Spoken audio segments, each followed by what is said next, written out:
जय हिंद। इस वीडियो में बात करने वाले हैं एनपीएस कर्मचारियों को रिटायरमेंट के समय कितना पैसा मिलेगा और जो पैसा मिलेगा वो ओपीएस से कम रहेगा या ज़्यादा रहेगा। अगर कम रहेगा तो कितना कम रहेगा इस वीडियो में देखेंगे। साथ ही एनपीएस कर्मचारियों को रिटायरमेंट के बाद पेंशन या फिर अगर उनकी मृत्यु हो जाती है तो उनकी फैमिली को कितना पेंशन मिलेगा या नहीं मिलेगा, पूरा इस वीडियो में देखेंगे। तो चलिए वीडियो को शुरू करते हैं। तो भारत सरकार द्वारा 10 अक्टूबर 2003 को पेंशन निधि विनियामक और विकास प्राधिकरण, जिसको इंग्लिश में पीएफआरडीए स्थापित किया गया था। पीएफआरडीए का मतलब है pension fund regulatory and development authority. अब इस नियम के अनुसार क्या था कि 1 जनवरी 2004 के बाद जितने कर्मचारियों ने ज्वाइन किया उनका ओपीएस बंद कर दिया गया। ओपीएस यानी कि old pension scheme, CCS pension 1972 rule जो था वह ओपीएस पर लागू था। तो ओपीएस वाला नियम को बंद कर दिया गया और इसकी जगह जो है एनपीएस को लाया गया। अब ओपीएस के बारे में अगर आपको जानकारी चाहिए तो वो आप उसका डिस्क्रिप्शन में हमने लिंक दे दिया है, आप वहां से जाकर देख सकते हैं। ध्यान ये रहे कि 1 जनवरी 2004 के बाद जितने भी कर्मचारी हैं उन पर एनपीएस लागू होगा, उससे पहले वालों पर ओपीएस। एक बात और यहाँ पे ध्यान रखना है कि ओपीएस जो है ये आर्म फोर्सेस पे अभी भी लागू है, इसमें कोई बदलाव नहीं हुआ है।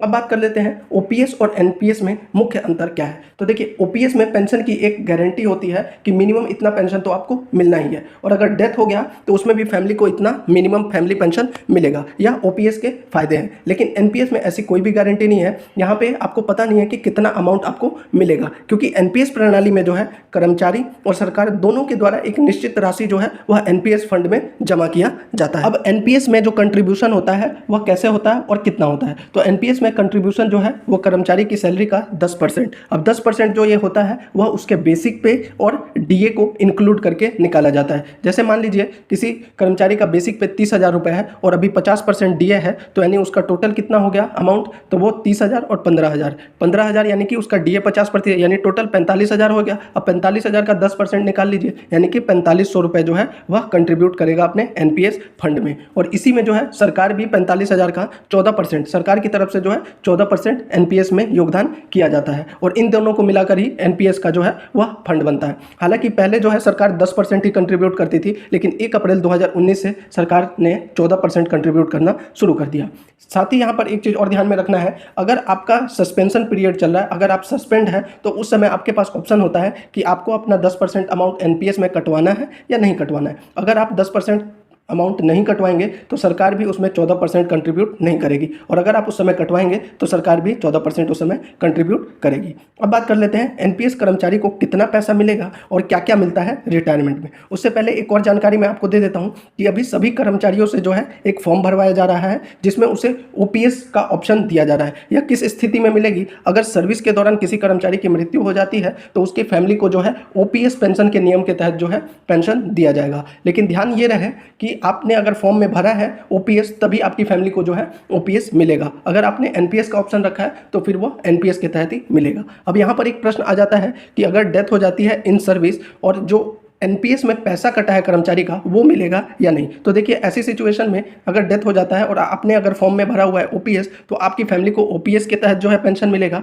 और जो आपका 10% अमाउंट एनपीएस में कटा था वो तो आपको वापस मिल जाएगा, लेकिन 14% जो सरकार ने अपनी तरफ से दिया था वह उसको वापस ले लेगी। अब बात कर लेते हैं एनपीएस के बारे में। तो देखिए, एनपीएस में जो जितना भी अमाउंट कटता है उसका 25% जो अमाउंट जो है वह निकाल सकते हैं। यह कैसे निकालेंगे इसके लिए मैं आगे वीडियो में आपको बता दूंगा। अब एनपीएस में रिटायर होने पर क्या क्या मिलता है उसको देख लेते हैं। तो रिटायर होने पे जो पहली चीज़ आती है वो है ग्रेजुएटी। ग्रेजुएटी जो है वो सेम एज ओपीएस है। ओपीएस में जो ग्रेजुएटी मिलती है सीसीएस प्लान के थ्रू, वैसा ही ग्रेजुएटी इसमें एनपीएस में भी दिया जाता है। इसके ऊपर मैंने अलग से वीडियो बना दिया है, उसको देख लीजिएगा। साथ ही लीव इनकेशमेंट भी जो है वह सेम एज ओपीएस मिलता है, उसमें भी कोई बदलाव नहीं है। 300 दिन का जो लीव इनकेशमेंट ओपीएस में होता है और जो एनपीएस में है वह दोनों सेम है। अब बात करते हैं पेंशन एंड फैमिली पेंशन के बारे में।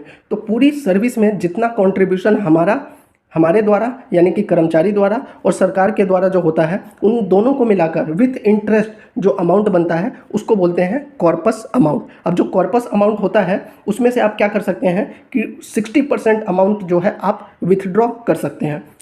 हम जो मैक्सिमम अमाउंट विथड्रॉ कर सकते हैं वो कितना है, 60%। अगर आपका कॉर्पस अमाउंट 1 करोड़ रुपए बन रहा है तो आप उसमें से 60 लाख रुपए जो है विथड्रॉ कर सकते हैं, और जो 40% जो बच गया उसी से आपको एन्युटी प्लान खरीदना है। एन्युटी प्लान का मतलब है पेंशन प्लान। और एक बात और ध्यान रखिए, ये जो 60% आप विथड्रॉ करते हैं यह आपका टैक्स फ्री होता है, इस पर टैक्स नहीं लगता है। तो अब बात कर लेते हैं जो पेंशन प्लान है उसके बारे में। तो एनपीएस के थ्रू जो पेंशन प्लान होता है वो 5 तरह का होता है, और ये 5 तरह का जो होता है इसको भी हमने 2 भागों में डिवाइड किया है। पहला है इसमें with return of purchase price, और दूसरा है इसमें without return of purchase price. अब with return of purchase price क्या होता है, और सबसे पहले ये परचेस प्राइस क्या होता है इसकी जानकारी ले लेते हैं। तो यदि आपका कॉर्पस फंड जो है 1 करोड़ रुपए है, 60 लाख रुपए जो आप मैक्सिमम विड्रॉ कर सकते हैं वो कर लिया, और 40 लाख रुपए का आपने अगर एन्युटी प्लान खरीदा है, तो ये जो 40 लाख रुपए है यही आपका परचेस प्राइस होता है। तो इसमें जो होता है with return of purchase price में क्या होता है कि आपको पेंशन मिलेगा, और साथ ही अगर आपकी मृत्यु हो जाती है तो आपका जो नॉमिनी होगा उसको जो है वो रिटर्न अमाउंट दे दिया जाएगा, यानी कि जो परचेस प्राइस होगा वह दे दिया जाएगा। या किस सिचुएशन में, with return of purchase price वाले सिचुएशन में। लेकिन वहीं अगर without return of purchase price में आप पेंशन प्लान ले रहे हैं तो उसमें जो है आपको पेंशन मिलेगा, लेकिन जो है जो ये अमाउंट होगा आपका परचेस प्राइस का वह आपके डेथ के बाद नहीं मिलेगा। अब देख लेते हैं with return of purchase price में भी 3 तरह का प्लान होता है। पहला जो होता है वह होता है एन्युटी फॉर लाइफ, यानी आपको पूरे जीवन जो है आपको पेंशन मिलेगा, लेकिन आपकी अगर डेथ हो जाती है उसके बाद जो है जो आपका परचेस प्राइस है वह वापस मिल जाएगा जो नॉमिनी होगा उसको। वहीं दूसरा प्लान है इसमें ज्वाइंट लाइफ एन्युटी। इसमें क्या होता है कि आपको पेंशन मिलेगा, आपके बाद जो है आपकी जो भी ज्वाइंट पार्टनर यानी स्पाउस जो होगी, वाइफ होगी, उसको पेंशन मिलेगा, और अगर उसकी भी मृत्यु हो जाती है तो फिर जो आपका अमाउंट है परचेस प्राइस वह आपके नॉमिनी को मिल जाएगा।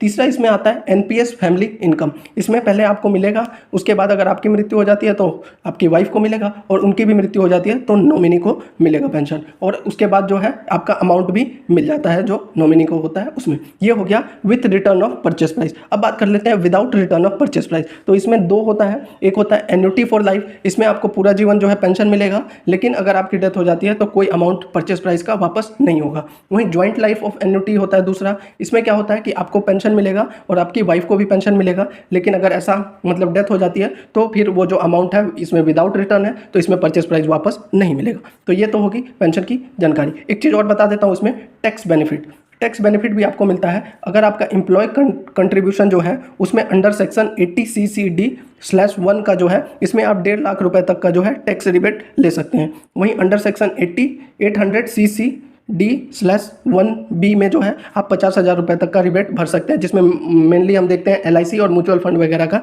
रिटर्न भरा जाता है। वहीं अगर आपने एम्प्लॉयर कंट्रीब्यूशन को भी इनकम में शामिल किया है तो उसका भी आप टैक्स बेनिफिट यानी टैक्स रिबेट ले सकते हैं। तो अब बात कर लेते हैं जो पेंशन कैलकुलेट किया जाता है वह कैसे कैलकुलेट करेंगे, कितना पेंशन हमको मिलेगा। पेंशन कैलकुलेट करने के लिए हमें गूगल पे टाइप करना है NPS ट्रस्ट पेंशन कैलकुलेटर। यहाँ पे जो पहला ऑप्शन आ रहा है पेंशन कैलकुलेटर, इस पर क्लिक करना है।